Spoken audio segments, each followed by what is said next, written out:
Réduire la dépendance énergétique vis-à-vis de la Russie, c'est de nouveau la priorité des priorités, dixit les dirigeants européens. Il y a quelques années, quand le robinet du gaz russe vers l'Ukraine avait été coupé, les Européens en avaient déjà fait leur leitmotiv, mais cette fois c'est du sérieux. Les 28 demandent même un plan d'action à la Commission. Nous devons nous souvenir que l'Europe est dépendante à plus de 25% du gaz russe, martèle le Premier ministre britannique. Or, si vous regardez les revenus de Gazprom, 50% viennent d'Europe. Donc, la Russie a besoin de l'Europe davantage que l'Europe a besoin de la Russie.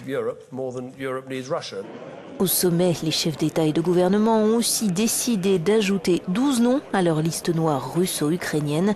Y figurent désormais des poids lourds comme le vice-premier ministre russe et les présidents de la Chambre haute et la Chambre basse du Parlement russe. Nous voulons encore discuter, nous n'avons mis le pistolet sur la tempe de personne, assure la présidente lituanienne. Justement, nous ne devons pas réagir pareil, nous ne devons pas nous poutiniser.